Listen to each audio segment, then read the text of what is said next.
ஜோலி முடிச்சாரு திமுகன்றாரு ஐயா எடப்பாடி பழனிசாமி. ஆமா தானே? திமுகவை வீழ்த்தணும். உங்களுக்கு ஒரே எதிரி திமுக. அப்ப பிஜேபி எதிரியா நண்பனா? தீய சக்தி திமுகன்னு எங்களுக்கு அடையாளம் காமிச்சது யாரு சார்? உங்களுக்கு அது ஃபார்முலா சார். அது ஃபார்முலா இல்ல சார். அதான் சார் அடி நாதம். உங்களுக்கு வந்து திமுக எதிர்ப்பு மட்டும் தான் எல்லாமே. அதான் அடி நாதம் எங்களுக்கு. எங்க பொன்மலை செம்மல் காமிச்சு தீய சக்தி திமுக, தீய சக்தி கருணாநிதி. பிஜேபி குடும்பம். அத சொல்லுங்க. பிஜேபியை நீங்க எதிரியா பாக்குறீங்களா நண்பரா பாக்குறீங்களா? ஒரு அரசியல் இயக்கமா தான் பாக்குறோம். எல்லாத்தையும் அப்படிதான் பார்ப்போம். விடுதலை சிறுத்தைகள் கட்சி ஒரு அரசியல் இயக்கமா தான் பாக்குறோம். நேற்றுக்கு ஆரம்பிச்ச தவக கூட ஒரு அரசியல் இயக்கமா தான் பாக்குறோம். அங்கீகாரம்னு வந்துச்சுன்னா அரசியல் இயக்கமா தான் பார்ப்போம். ஆனா அரசியல் இயக்கத்திலே ஒரு களங்கம், போலி திராவிடம், நமக்கு நேர் எதிரின்னா திமுக. ஸோ திமுகவை வீழ்த்த எந்த ஒரு தியாகமும் செய்வீங்க, எந்த ஒரு அரசியலும் செய்ய தயாரா இருக்கீங்க அப்படியா? திமுகவை வீழ்த்த தியாகம் செய்யணுங்கிறது இல்லை மாதேஷ்.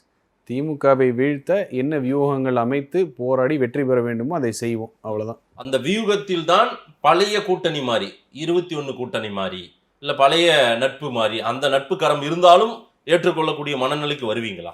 இதை முடிவெடுக்கக்கூடிய இடத்தில் இருப்பவர் எங்களுடைய கழக பொதுச் செயலாளர் புரட்சி தமிழர் எடப்பாடியார். அவர் என்ன முடிவோ அதுதான் எங்களுக்கு இறுதி அண்ட் ஃபைனல். எஸ்.